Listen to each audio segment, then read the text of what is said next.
আপাত পাতারো জল। Thank you. চমৎকার শুরু। শুরুর কথা যেহেতু বলছি, তো আপনাদের শুরুটা একটু জানি। 2013-তে আপনাদের ব্যান্ডের যাত্রা শুরু হয়েছিল, সেই গল্পটা কিভাবে আসলে একটা ব্যান্ড তৈরি হয়ে গেল? আসলে ব্যান্ড নাম দিলাম আর কয়েকজন মিলে মিউজিক করলাম, ওটা আসলে ব্যান্ড করাটা খুব টাফ। মানে ব্যান্ড নাম দেওয়া পসিবল, বাট এটা কন্টিনিউ করাটা খুব ইয়া। তো আমি একটা প্রাইভেট ইউনিভার্সিটি থেকে ত্রিপলিতে গ্র্যাজুয়েশন করেছি আর কি। তো ওই গ্র্যাজুয়েশন যখন লাস্ট ইয়ারের দিকে হচ্ছে ব্যান্ডটার নামটা ক্রিয়েট করা, প্রজন্ম বাউল। মানে আমি মেইনলি হচ্ছে জেমস ভাইয়ের ডাইহার্ড ফ্যান, ভক্ত। আচ্ছা। তো ওইখান থেকে আর কি ওই জায়গা থেকেই প্রজন্ম বাউল নামটা রাখা আর কি। আচ্ছা, মানে মোটামুটি প্রজন্ম বাউল ইনফ্লুয়েন্সড বাই নগর বাউল। ও ওকে ওকে। আর এই 2013 থেকে অনেক লম্বা সময়ের পরে আমাদের প্রথম গান মার্কেটে রিলিজ হয়েছে। কত সালে সেটা?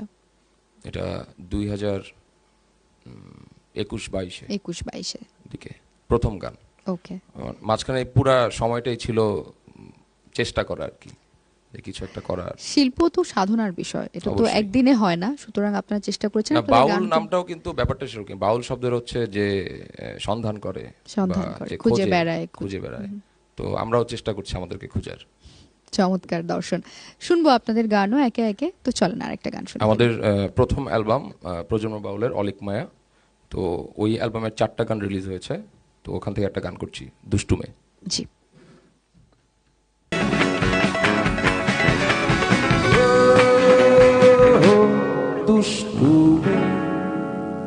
Thank you.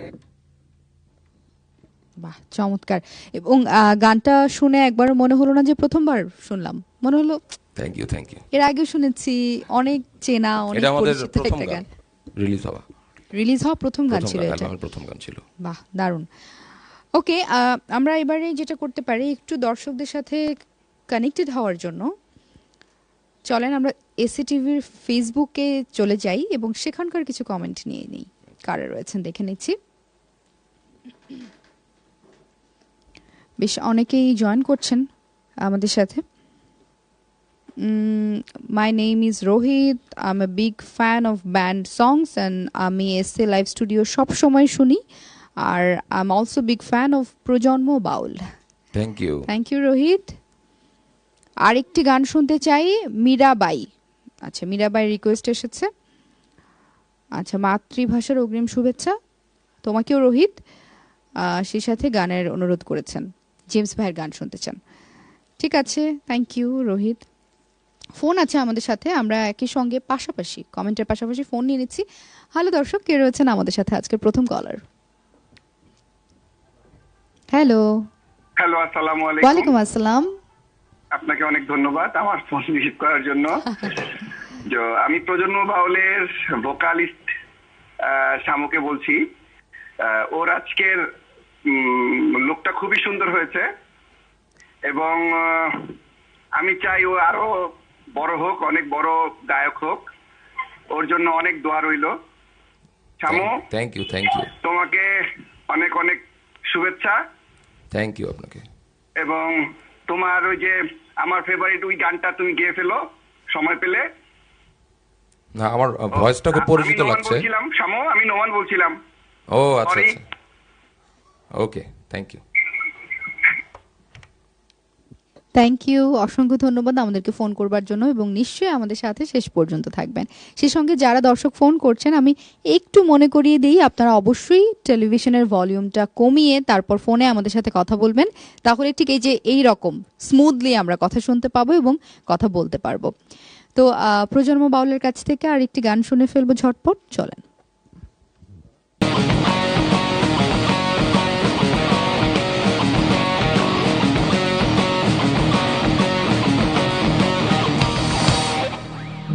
Thank you. Thank you. Okay, James ভক্ত হওয়ার পেছনের কোনো গল্প আছে? না, এটা আসলে কোনো গল্প নাই। কোনো গল্প নেই। ছোটবেলা থেকে একটা জিনিস মনে পড়ে, সেটা হচ্ছে আমার ছোট মামা আর আমার বড় ভাই এই দুজন হচ্ছে মিউজিকের সাথে এই মানে কিছুটা রিলেটেড ছিল। আর অনেক আগে হচ্ছে আমার বাবাও এই মিউজিক রিলেটেড একটা রেকর্ডিং স্টুডিও ছিল আর কি, সুরসাগর নামে। ও আচ্ছা। তো পরবর্তীতে আমাদের বাসায় ওরকম কোনো প্র্যাকটিস বা কিছু হয় না, বাট আমরা ছোটবেলা থেকে অনেক ধরনের গান শুনতাম। আমাদের বাসায় অনেক টাইপসের একদম মেইন যেই ওই যে ইয়া ছিল না, গ্রামোফোন বা কিছু, ওই যে হারমোনিয়াম, বড় বড় না ওরকম ইনস্ট্রুমেন্ট ছিল না, গ্রামোফোন টাইপের ওই যে ডিস্কের মতো বড়, ওটাকে কি বলে, হ্যাঁ হ্যাঁ হ্যাঁ, হ্যাঁ ওগুলা ছিল, ওগুলাতে গান শুনতাম। তো আমি কলের গান বলতো কলের অনেকে। গান বা এরকম। তো ওইখান থেকে আস্তে আস্তে মনে হয় মিউজিকটা মানে মাথায় আপনাদের বাড়ির ওই Environment-টা কালচারটাই ছিল, culture-টা এনভায়রনমেন্টটাই ছিল ছিল। অনেক পুরনো সময়ের সঙ্গীতের চর্চা, সেখান থেকে আসলে গানের হ্যাঁ, হতে ভক্ত পারে। হওয়া। আর আর কখন জেমস ভাইয়ের গানটা আসলে মানে আমরা ছোটবেলা থেকে আসলে জেমস ভাই, বাচ্চু ভাই, হাসান ভাই, তারপর হচ্ছে প্রমিথিউস, এদের গান শুনে বড় হতো। তো আমরা 90s কিডরা ব্যান্ড মিউজিকের প্রতি অনেক বেশি কানেক্টেড ছিলাম। তো ওইখানে অনেক আসলে আমার শুনতাম। জেমস ভাইয়ের গানটা হয়তো বা কোনোভাবে কানে লেগে যায়। এরপর থেকে যে একদম। শোনা শুরু হয়েছে এখন পর্যন্ত ওইটার উপরেই প্র্যাকটিস। একদমই একদমই। ফোন আছে দর্শকদের, দেখে নিচ্ছি কে ফোন করেছেন এবারে। হ্যালো দর্শক, কে রয়েছেন আমাদের সাথে? হ্যালো হ্যালো হ্যালো, হ্যালো, শুনতে পাচ্ছি? হ্যালো। জি শুনতে পাচ্ছি। কে বলছিলেন, কোথা থেকে? আমি প্রচন্ড হলে সমস্যার সাথে কথা বলতে চাচ্ছি। আমি ঢাকা জি। থেকে রাশেদ বলছি। জি শুনছেন? আমার বড় ভাই, হ্যালো, এটা হচ্ছে আমার একমাত্র ভাগ্নি। ভাগ্য। হ্যালো বাবা, কেমন আছো? হ্যাঁ পাপা, ভালো আছি। বাবা, তুমি আমার পছন্দের দিবানা গান দেখতে যাও তো। আচ্ছা ঠিক আছে, ওকে। আজকে সবচেয়ে ক্ষুদে দর্শক। কত বছর বয়স ওর? এখন 4 বছর। 4, মানে মাত্র একটু একটু কথা বলতে পারে। গান শোনে আপনার? হ্যাঁ হ্যাঁ, ও একদম আমার regular। ও অনেক এনজয় করে। আমি যখন কোনো প্রোগ্রামে মাশাআল্লাহ। গেলে সেই প্রোগ্রামে, আজকে এখানে আসার ইচ্ছা ছিল ওর, আচ্ছা। টিভি শো এখানে আসলে মানে ওটার বলা হয়েছে যে এখানে পাপা অনেক লোকজন নেই, তো তুমি এখানে মজা করতে পারবে না। আচ্ছা, ও অনেক লোকজন সহ যে হ্যাঁ, ওই পারফরম্যান্স, stage environment ওই ও খুব ব্যাপারটা ও পছন্দ করে। অনেক পছন্দ হ্যাঁ। করে। বাহ, চমৎকার চমৎকার। সো পরিবার এবং পারিবারিক সমর্থনটা কিন্তু অনেক জরুরি। আপনি দেখতেই পাচ্ছেন যে এনভায়রনমেন্ট আপনি যেটা পেয়েছেন, আপনার পরের প্রজন্মকেও কিন্তু আপনি সেই একই এনভায়রনমেন্ট না, এটা দিচ্ছেন। একটা বড় একটা ব্যাপার আছে, সেটা হচ্ছে আমি কখনো এই এনভায়রনমেন্টটা মিসইউজ করি নাই। আমি কখনো আমি আমার মতো মিউজিকটার ভিতরেই ছিলাম। তো ম্যাক্সিমাম যেটা হয় যে এটার মিসইউজ হলেই তখন পরিবার থেকে সেটা নিশ্চয়ই সাপোর্ট জি, দিবে না। একদম। তো চলেন গান শুনে ফেলি আর একটা। ফোন আছে, নিয়ে নিচ্ছি একটি ফোন। হ্যালো দর্শক, কে রয়েছেন আমাদের সাথে? হ্যালো, শুনতে পাচ্ছি। হ্যালো, আসসালামু আলাইকুম। ওয়ালাইকুম আসসালাম। আমি এমডি আলী হাসান মেহেদি বলতেছিলাম বরিশাল থেকে। জি, মেহেদি বরিশাল থেকে। জি বলুন, কোনো গানের রিকোয়েস্ট আছে কিনা? আমি বসকে একটু রিকোয়েস্ট করতাম, শামু বসকে, জি। যে তার যদি একটা গান, আহ, তার নিজের করা একটা গান, প্রতিচ্ছবি গানটা যদি একটু ফ্যানদের উদ্দেশ্যে শোনাইতো। আমার খুব পছন্দের একটা গান। আচ্ছা, কি বলবেন প্রজন্ম বাউল? শুনবো আজকে আমরা গানটা? হ্যাঁ হ্যাঁ, করবো, অফকোর্স শুনবো, অফকোর্স শুনবো। ঠিক আছে, আমাদের সাথে থাকুন শেষ পর্যন্ত। ধন্যবাদ। তো গান তো শুনছি, গান আরো শুনবো। একটা টি ব্রেক নিয়ে আসি, তাই না? চলেন একটা টি ব্রেক নিয়ে এসে, দর্শক আপনারা দেখছেন grand palace hotel Dhaka presents SA live studio. ফিরছি বিরতির পর। Welcome back. বিরতির পর সবাইকে আরো একবার ওয়েলকাম করছি grand palace hotel Dhaka presents SA live স্টুডিওতে। মাহা রয়েছে সাথে, এবং আজকের ব্যান্ড ফর টুনাইট প্রজন্ম বাউল। ওয়েলকাম ব্যাক প্রজন্ম বাউল। আমরা ফিরে এলাম আবার বিরতির পর। সো আজকে আমরা গান শুনবো, গল্প করব, যেমনটা শুরু থেকে আমরা করছি। অনেক দর্শকদের সাথে কথা বলার চেষ্টা করছি। তো দর্শকরা তো আছেনই, তাদের ফোন কমেন্টস আমি যাব। তার আগে যেহেতু ব্রেক থেকে ফিরলাম, অনেকে ওয়েট করে আছেন, ঝটপট চলেন একটা গান শুনিয়ে দিই Okay. আমরা। আমরা আমাদের ওন একটা ট্র্যাক করছি, এটা আমাদের অলিক মাই অ্যালবামের হচ্ছে এটা টাইটেল ট্র্যাক, আমি একা।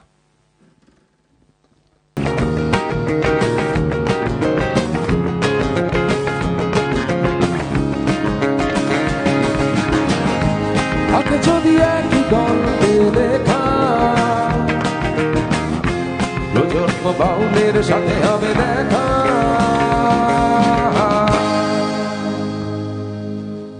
Thank you. চমৎকার, আমি খুব এনজয় করছিলাম। আমি এক কাপ চা খেতে খেতে পুরো গানটা শুনলাম। ভীষণ ভালো লাগছিল অনেস্টলি। ফোন আছে, ফোনটা নেয়ার পরে আমি এই প্রসঙ্গে আবার আসছি। দর্শক কে রয়েছেন আমাদের সাথে এবারে? হ্যালো,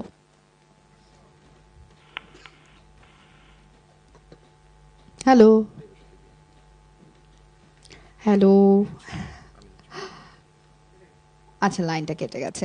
সো যে কথাটা বলছিলাম, ভীষণ এনজয় করছিলাম, কারণ থাকে না, গান তো আসলে মনের খোরাক এবং সময়ের সঙ্গী। এই সময়টা আমি উপভোগ করছি এক কাপ চা হাতে।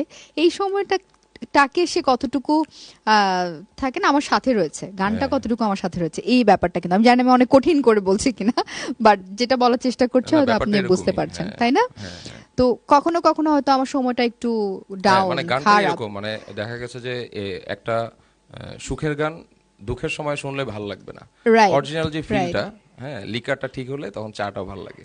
একদম তাই, আপনি মানে সঠিক ব্যাপারটাই ধরতে পেরেছেন। আমার মনটা একটু খারাপ, তখন কিন্তু আমার একটু দুঃখটাকে বাড়িয়ে দেবে এমন গানই ভালো লাগবে। আমি খুব আনন্দে আছি, আমার আনন্দের গানই ভালো লাগবে। একটু রিল্যাক্স মুডে আছি, হ্যাঁ, এটা তো অনেকটা এরকমই, মানে ওরকমই আমার কিন্তু কোনো কিছু দরকার নাই। ফান, টঙের দোকানে আড্ডা দিতে দিতে বন্ধুরা শুনছি, ভালো লাগবে। তারপরে গুড মুডে আছি, দুঃখও না, খুব বেশি আনন্দও না, আবার ভালোও লাগছে। সো তেমন একটি গান। আমার প্রশ্ন হচ্ছে, আপনারা গানগুলো তৈরি করেন কি ভেবে, বা আপনাদের গানগুলো তৈরি হয় কিভাবে? আমার ব্যান্ডের এখন পর্যন্ত যে 4টা রিলিজ হয়েছে সবগুলো আমার লেখা, আমার সুর করা। তো লেখা, কখন বেশি গান লেখেন, গভীর রাতে নাকি? না এটা না, আসলে আমি নিজেই জানি না যে আসলে গানগুলা কিভাবে লেখা হলো বা কিভাবে সুর হলো। আমার কাছে এটা সবচেয়ে বেশি কঠিন একটা ব্যাপার লাগতো। মানে এই যে বললেন না যে 13 থেকে বা 23 পর্যন্ত Right. এত লম্বা গ্যাপ কেন? আমি কখনোই চাই নাই যে আমি কোনো কভার সং করে মানুষের সামনে পরিচিত নিজের হব। গানগুলো দিয়ে আপনি হ্যাঁ, পরিচিত মানে হতে আমি যদি ওটা চেয়েছেন। মানে চাইতাম, তাহলে আমি হয়তো বা অনেক জায়গায় হচ্ছে প্রোগ্রাম করতাম বা বিভিন্ন মিউজিশিয়ানদের সাথে আলাদা আলাদা ভাবে যে প্রোগ্রামে অ্যাটেন্ড করতাম। আমি এটা কখনো চাই নাই। আমি সবসময় চাইতাম যে আমার একটা ব্যান্ড করব। ব্যান্ডের ব্যাপারটাই, ব্যান্ডের একটা অ্যাটিটিউডের ব্যাপার আছে, ব্যান্ডের একটা বেসমেন্টের এটা ব্যাপার বন্ডিং আছে। এর ব্যাপার আছে। হ্যাঁ, ব্যান্ড মানে কিন্তু আসলে জাস্ট চার বলে দিলাম পাঁচজন, ব্যান্ড, হ্যাঁ, এরকম মানে না। কেউ আসলো চলে গেল, অনেক ব্যাপারটা কিছু এরকম আছে, না। রাইট। তো মেন্টালিটির ব্যাপার থাকে, সবার একদম। একসাথে আপনাদের কথা ব্যান্ড এবং আপনাদের এই যে গান তৈরি হওয়ার পেছনের গল্প আমি আরো আসলে শুনতে চাই, তো একটা গান নিয়ে Okay. ফেলবো এই ফাঁকে, তারপরে আসছি। আরে দিবানা দিবানা আফগানিস্তানা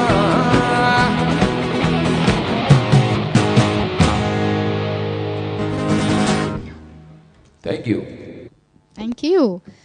এবং যেমনটা বলছিলাম, আপনাদের ব্যান্ড তৈরি হওয়ার পেছনের গল্প এবং এই যে একসাথে ব্যান্ড হয়ে যাওয়া, সেই ব্যাপারে এবার একটু আসবো। ব্যান্ড মেম্বারদের সাথে একটু পরিচিত হই। আমরা অন্যান্য অনুষ্ঠানে দেখা যায় যে শেষে পরিচিত হয় সবাই, কিন্তু আমি একটু শুরুর দিকেই হই। আমার যে লিড গিটারিস্ট, ও হচ্ছে প্রফেশনালি একজন লয়ার। ও ওয়াও, ওর নাম হচ্ছে পল্লব। আপনি কি musician। ধরনের মামলা নেন বেশি, ক্রাইম নাকি অন্য আসলে এই রিলেটেড? সেটাতে গল্প করা, তারপরে বলি যেহেতু কোশ্চেন করে ফেলছেন, সিভিল ডিপার্টমেন্টটা বেশি দেখি। ও ওকে, সেফ, রাইট, ঝামেলা কম। আচ্ছা, ডকুমেন্টারি কথা বলে। ডকুমেন্টারি কথাবার্তা। আচ্ছা, এর পরের মেম্বারের সাথে পরিচিত হওয়ার আগে একটা ফোন নিয়ে নিচ্ছি, একটু কষ্ট করে। হ্যালো, দর্শক কে রয়েছেন আমাদের সাথে এবারে? হ্যালো, হ্যালো, আসসালামু আলাইকুম। ওয়ালাইকুম আসসালাম। কে বলছিলেন, কোথা থেকে? আমি রংপুর থেকে হৃদয় কথা বলছি। জি ভাইয়া বলুন। হ্যালো, জি জি শুনতে পাচ্ছি ভাইয়া, বলে ফেলুন, আপনার কথা শুনতে পাচ্ছি। আমি জেমসের মা গানটা শুনতে চাচ্ছিলাম। আমার রিকোয়েস্ট ছিল জেমসের মা। আচ্ছা, চেষ্টা করবেন যদি সময়ে কুলায় এবং গানটা যদি ওঠানো থাকে, প্রিপারেশন থাকে, অবশ্যই শিল্পীরা চেষ্টা করবেন। আর অন্য কোনো গানের রিকোয়েস্ট আছে জেমস ভাইয়ের? আচ্ছা, লাইনটা কেটে গেছে। ওকে, তো বাকি মেম্বারদের সাথে একটু। ড্রামস যে বাজাচ্ছে সে হচ্ছে আবার ব্যবসায়িক মানুষ। ওরা হচ্ছে হি ইজ এ বিজনেসম্যান, তাই তো? হ্যাঁ। আচ্ছা, অন্যান্য সব পরিচয় কিন্তু রিভিল হয়ে যাচ্ছে দর্শক। ওকে, ড্রামসে নামটা? অনেক অনেক। অনিক আছেন ড্রামসে, তারপর আর বেজে আছে রানা। রানা। 2 মিনিটে শেষ, আর কিচ্ছু বললো না। আপনি বোধহয় একটু কথা কম বলেন না? হ্যাঁ, আমি আসলে একটু একটু কথা অল্প কম। কথা বলেন। আপনাদের মধ্যে সবচেয়ে বেশি কথা বলে কে? আমি বলি সবচেয়ে কম কথা বলেন উনি, সবচেয়ে বেশি কথা বলেন। না, ওকে আমারটা চলেন। আসলে হচ্ছে মানে আড্ডার সময় আর কি বেশি কথাবার্তা বা দুষ্টামি আচ্ছা। করা হয়, এমনিতে আসলে আর আচ্ছা ঠিক আছে, চলেন আমরা আড্ডা Okay. দিব, আরেকটা গান শুনে ফেলি। আচ্ছা আমাদের ব্যান্ডের একটা গান করছি, অলিক মায়া।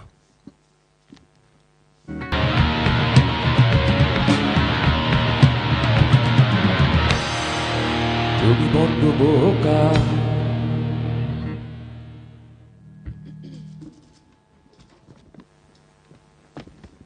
আচ্ছা, তো আপনাদের ব্যান্ড মেম্বারদের ব্যাপারে কথা চালাতে চালাতে আমরা গানে চলে গিয়েছিলাম, আবারও ব্যান্ড মেম্বারদের কথা চলে আসছে। আপনি কথা আপনাকে আজকে আমি বলিয়ে ছাড়বো, এমন একটা ইন্টেনশন আমার।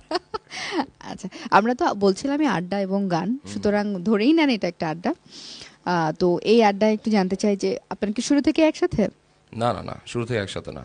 আমরা এই যে 2025-25-এ ওই যে বন্যার যখন প্রবলেমটা ক্রিয়েট হলো, তখন আমরা প্রায় 7-8টা চ্যারিটি শো করেছিলাম।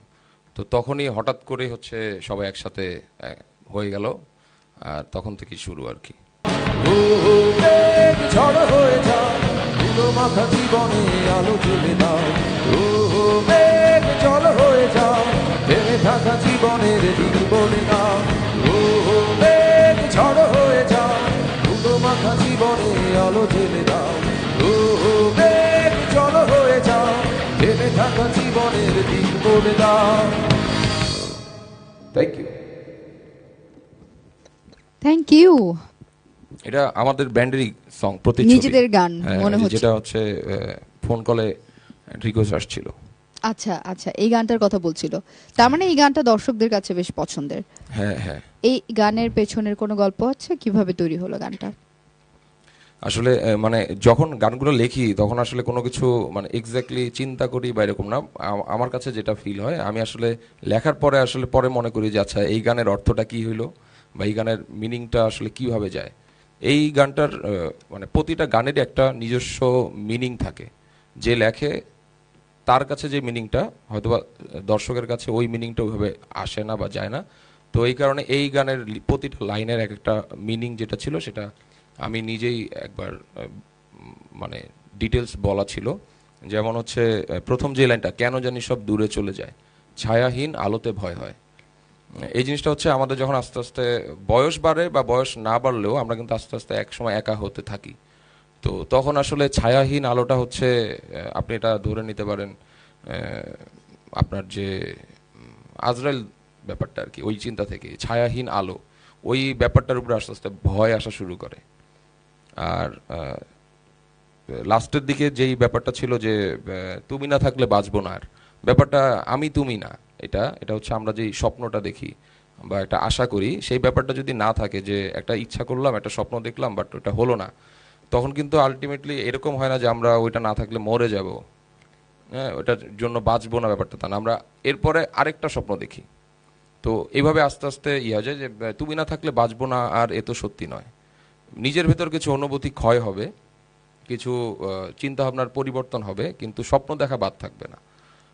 তো এই গানের মিনিংগুলো আসলে এরকম ডিপ, এবং হয় কি গানের ব্যাপারটা এরকম যে শুনতে শুনতে যার কাছে যেটা মনে হয় সে সেভাবেই গ্রহণ করে। শিল্পী হয়তো একরকম ভাবে লিখেছেন, সেটাকে আর এক রকম ভাবে আমার মনে হচ্ছে। আচ্ছা চলেন একটা গানে না, আমরা আরেকটু গল্প করি। আর একটু গল্প করব। ফোন আছে, গল্প করতে দর্শক ফোন দিয়েছেন, দেখি দর্শক কি বলছেন। হ্যালো দর্শক।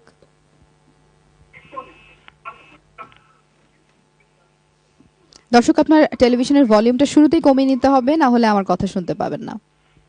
হ্যালো, জি, আপনার টেলিভিশনের ভলিউমটা কমিয়ে নিন, শুধুমাত্র ফোনে আমাদের সাথে কথা বলুন। আসসালামু আলাইকুম। ওয়ালাইকুম আসসালাম। কে বলছিলেন, কোথা থেকে?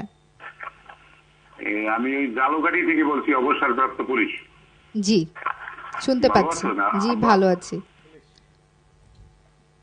ভালো আছেন আপনি? জি জি ভালো আছি। আপনি কেমন আছেন এবং আমাদের আয়োজন কেমন লাগছে?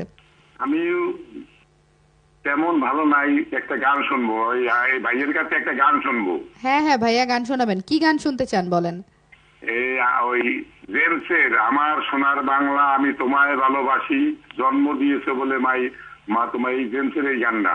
ঠিক আছে ভাইয়াকে আমার আমরা সোনার বাংলা আমি তোমায় ভালোবাসি, জি, অসংখ্য ধন্যবাদ আমাদের সাথে শেষ পর্যন্ত থাকবেন, আমরা অবশ্যই চেষ্টা করব। Thank you. ওকে, আমরা তাহলে গানে যাই। হ্যাঁ, হে ঝাঁকানাকা ঝাঁকানাকা ঝাঁকানাকা দেহ দোলানা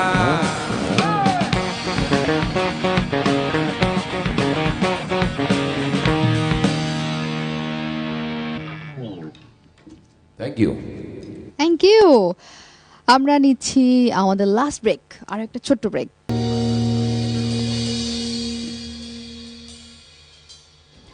অসাধারণ অসাধারণ পারফরমেন্স, খুব উপভোগ করছিলাম আমরা সবাই। আই এম শিওর আমাদের দর্শকরা যারা জেগে আছেন আমাদের সঙ্গে তারা উপভোগ করছেন। আমি সোশ্যাল মিডিয়া থেকে চটপট কয়েকটা কমেন্টস নিয়ে নিচ্ছি। ভালোবাসা অনেক ভাই, শাকিল বলছেন, রিফাত বলছেন বিগ ফ্যান, আবিদ হাসান রাত নির্ঘুম ফান করছেন, খুব ভাইরাল একটা লাইন হয়ে গেছে রাত নির্ঘুম। রেজা বলছেন আকাশের নীলে প্লিজ। এটা কি আপনাদের গান? ও না না, এটা হচ্ছে পঞ্চম ভাইয়ের একটা গান, এটা আমার অনেক পছন্দ। মানে আমরা যখন আড্ডা দেই তখন হচ্ছে আমি মানে আমার কিছু পছন্দের গান আছে সেগুলো করি আর কি। ও ও, তো ওটা আসলে প্র্যাকটিসে নাই, তো এটা আজকে হচ্ছে না, অন্য একদিন। প্রজন্ম বাউল আমাদের নেক্সট জেমস ভাই একজন লিখেছেন। না না, এটা রায়হান এগুলা মিতুল। এগুলা বলা যাবে না। উনি ভক্ত হিসেবে কমপ্লিমেন্ট দিয়েছেন। খুবই ভালো লাগছে প্রোগ্রাম, জেমস স্যারের গান আরো শুনতে চাই। ঠিক আছে, আমরা আর অল্প কিছুক্ষণ আছি যদিও। শিফা বলছেন সেরা। থ্যাংক ইউ সো মাচ দর্শক যারা ফোন করছেন, কষ্ট করে জেগে আমাদের অনুষ্ঠান দেখছেন এবং সেই সাথে আমাদেরকে কমেন্টস করছেন, আপনাদের সবাইকে অনেক ভালোবাসা। না, এই ব্যাপারটা নিয়ে একটু বলি। সেটা হচ্ছে আমাদের ব্যান্ডের নাম প্রজন্ম বাউল। আমি জেমস ভাইয়ের গান শুধু কভার করি স্টেজে বা যে কোনো জায়গায়, আর আমাদের ব্যান্ডের গান এই দুইটাই করা হয় আমার। কিন্তু এইখানে একটা জিনিস আছে যে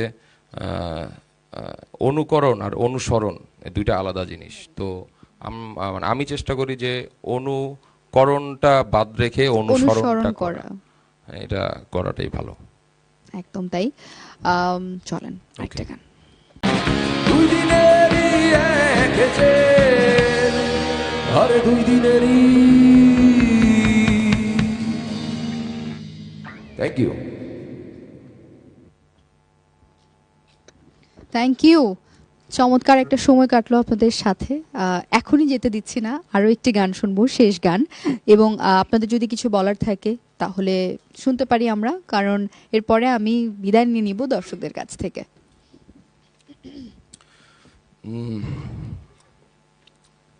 ভালো গানের সাথে থাকুক সবাই।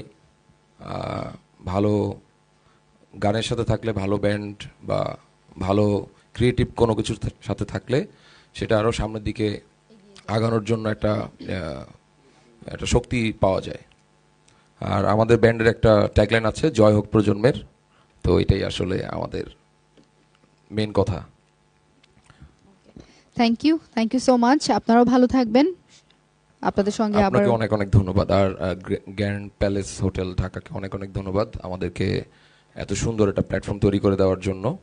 আসলে এটা অনেক জরুরি, কারণ বাংলাদেশে এখন মিউজিক ইন্ডাস্ট্রিতে এই পজিশনটা নাই যে নতুন নতুন যেসব ব্যান্ড আছে এরা সামনে আসার জন্য যে সুযোগটা দরকার সেটা করে দেওয়ার জন্য অনেক অনেক ধন্যবাদ। একদমই তাই। এবং এসিটিভি একমাত্র এখন প্ল্যাটফর্ম রেখেছে যেখানে আমরা আসলে আসতে পারি, আমরা এটা গাইতে অনেক পারি। জরুরি একটা ব্যাপার। একদম কারণ একদম। অনেক ভালো ভালো ব্যান্ড আছে যারা আসলে এই সুযোগের সুযোগটা অপেক্ষায় পাচ্ছে না। সামনে আসতে পারে না। এক্স্যাক্টলি। ধন্যবাদ, ভালো থাকবেন। এবং এসিটিভির সাথে সাথে আমি ধন্যবাদ জানাতে চাই আরো একবার গ্র্যান্ড প্যালেস হোটেল ঢাকাকে।